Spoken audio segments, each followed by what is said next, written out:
Hello बच्चों, अपन एक बीमारी लेके आए जिसका नाम है मलेरिया। ये मलेरिया एक बहुत इंपॉर्टेंट बीमारी है।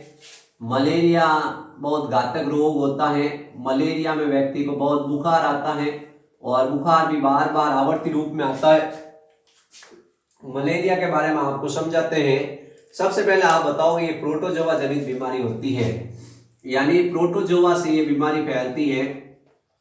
ये जीवाणु जनित, कवक जनित या विषाणु जनित नहीं है, ये प्रोटोजोआ जनित बीमारी है। और उस प्रोटोजोआ का नाम आपको बताना है प्लाज्मोडियम। क्या है? प्लाज्मोडियम नामक एक प्रोटोजोआ होता है, उसके द्वारा ये बीमारी फैलती है। ये सबसे इंपॉर्टेंट क्वेश्चन बनता है कि मलेरिया बीमारी किससे होती है, तो बच्चे लिख देते हैं मच्छर से होती है। मच्छर के काटने से होती है, लेकिन मच्छर की लार के अंदर क्या होता है, एक प्रोटोजोआ पाया जाता है जिसको कहते हैं प्लाज्मोडियम। प्लाज्मोडियम की जातियों के नाम याद रखने हैं। Plasmodium vivax, Plasmodium malariae, Plasmodium falciparum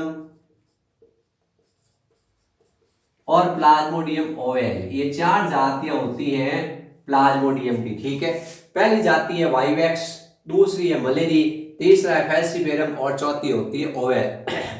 Plasmodium vivax, Plasmodium malariae, Plasmodium falciparum और प्लाज्मोडियम ओवेल, ये मलेरिया की प्लाज्मोडियम की चार जातियां हैं जिनसे अलग अलग मलेरिया होता है। अब सवाल आता है कि कौन सा सबसे घातक मलेरिया उत्पन्न करता है, तो प्लाज्मोडियम फैल्सिफेरम सबसे घातक मलेरिया के लिए उत्तरदायी होता है। ये मलेरिया ऐसा होता है जो सिर में चढ़ जाता है और व्यक्ति की मृत्यु हो जाती है। प्लाज्मोडियम फैल्सिफेरम एक ऐसा प्रोटोजोआ है जिसके कारण व्यक्ति की मृत्यु हो जाती है। सबसे दुर्दम यानी मैलिग्नेंट प्लाज्मोडियम की स्पीशीज है। ठीक है, अब ये मलेरिया जो परजीवी होता है, उस मलेरिया जो रोग है, इस रोग को फैलाता कौन है? एनाफिलीज मच्छर।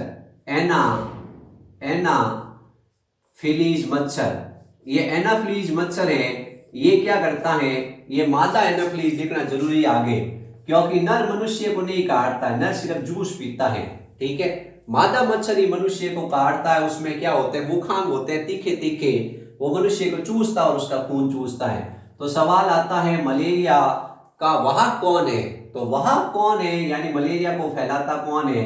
तो एक व्यक्ति कहता मैं खांसता हूं तो दूसरे को मलेरिया हो जाएगा, नहीं।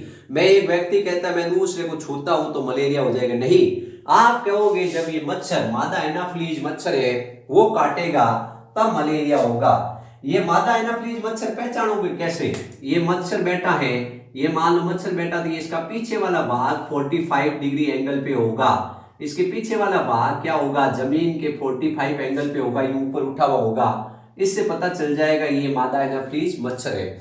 बाकी सब मच्छर क्या होते हैं? जमीन के यूं पैरेलल बैठे रहते हैं, इस जमीन के समानांतर बैठे रहते हैं, लेकिन ये मच्छर पीछे से थोड़ा ऊपर उठा हुआ होता है। इससे पता चल जाता है ये एनाफिलीज मच्छर है। ठीक है, अगली विशेषता एनाफिलीज की जो लार होती है, एनाफिलीज की जो लार ग्रंथियां होती है, उन लार ग्रंथियों के अंदर प्लाज्मोडियम की संक्रामक अवस्था, जिसको कहते हैं स्पोरोजोइट। ये सवाल आता है कि संक्रामक अवस्था कौन सी होती है? स्पोरोजोइट होती है। ये कहां पाई जाती है? मादा एनाफिलीज की लार ग्रंथियों में।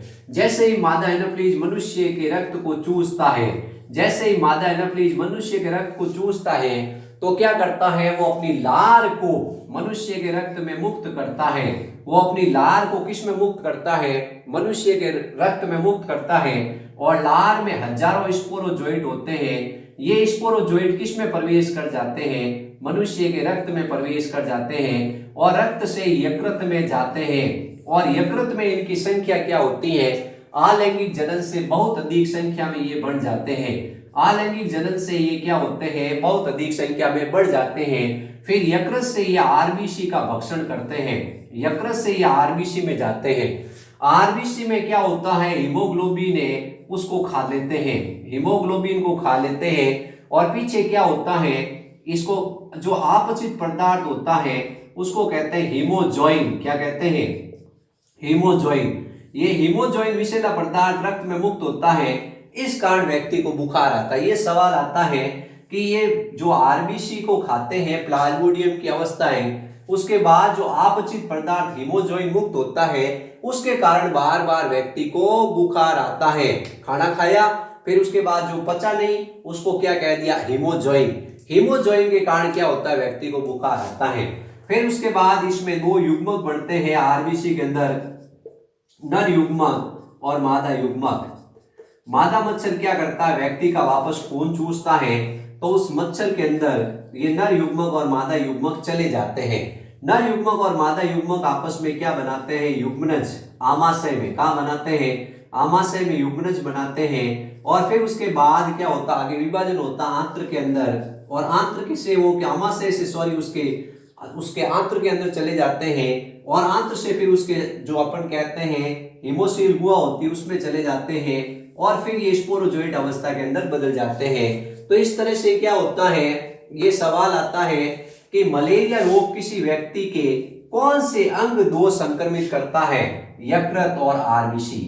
यकृत और आरबीसी है उसको ये क्या करता है, संक्रमित करता है। यकृत और आरबीसी दो ऐसे अंग होते हैं जो मलेरिया का परजीवी क्या करता है, उनको नष्ट करता है। और आरबीसी अधिक नष्ट होने के कारण व्यक्ति की मृत्यु भी हो जाती है। इसमें अलैंगिक जनन होता है, वो बार बार रिपीट होता है हर 48 घंटे के अंदर, इसलिए व्यक्ति को बुखार आता है। मलेरिया के 3 लक्षण है। सबसे पहले है तीव्र सिरदर्द, सबसे पहले है तीव्र सिरदर्द, उसका सिरदर्द होगा। दूसरा तीव्र सिरदर्द होगा, उसके बाद उसको आएगा ज्वर यानी बुखार, बुखार के साथ ही उसको लगेगी ठंड, और ठंड के साथ ही उसको आएगा पसीना। क्या आएगा, सॉरी पहले आएगा पसीना, और पसीने के बाद उसको क्या होगा, पहले ठंड आएगी और फिर उसके बाद पसीना आएगा, और इस प्रकार से उसमें क्या होगा, बार बार ये चक्कर चलता रहेगा। जैसे उसको ज्वर आया, ज्वर आने के बाद उसने क्या किया, उसने भयंकर तरीके से किसी चीज को ओढ़ लिया तो उसको पसीना आया, और पसीना आने के साथ ही उसको ठंड लगेगी। तो इस तरह से ये कॉम्बिनेशन ऐसे आपस में चलता रहेगा। जैसे मान लो ये कोई व्यक्ति सो रहा है, इसको भयंकर बुखार आया, तो ये अपने चारों तरफ क्या करेगा, कंबल डालेगा। क्या करेगा, कंबल डालेगा। बुखार आएगा तो फिर इसमें ठंड आएगी, पसीना आएगा, तो इस तरह से इसका पूरा ये कंबल गीला हो जाएगा। तो ये मलेरिया की पहचान है कि एकदम बुखार आके पसीना आता है तो पता चल जाता है बेटा तेरे को तो मलेरिया है। क्या है, मलेरिया है। ये एक मच्छर के काटने से होता है, उस मच्छर का नाम याद रखना है, मादा एनाफ्लीज। और ये प्रोटोजोआ जनित बीमारी है जिसका नाम याद रखना है, प्लाज्मोडियम। और प्लाज्मोडियम की कौन सी अवस्था संक्रामक अवस्था है, स्पोरोजोइड। अब सवाल आता है लैंगिक जनन किसके अंदर होता है, लैंगिक जनन मच्छर के अंदर होता है। और अलैंगिक जनन किसके अंदर होता है, मनुष्य के अंदर होता है।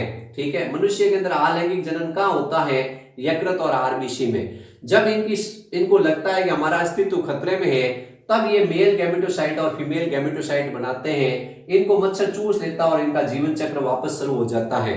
ठीक है, अब सवाल पूछा जाता है कि मनुष्य को बुखार क्यों आता है, तो हीमोजॉइन नामक एक विषैला पदार्थ निकलता है जिसके कारण क्या होता है कि व्यक्ति को बुखार आता है। ये सवाल बनते हैं सवाल। तो इसमें क्या क्या सवाल बनते हैं, सबसे पहले तो ये पूछा जाता है कि बीमारी किससे होती है, प्लाज्मोडियम से।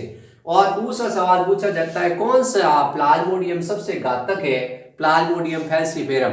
फिर उसके बाद इसको फैलाता कौन है, इसका वाहक कौन है, वाहक मादा एनाफ्लीज मच्छर है।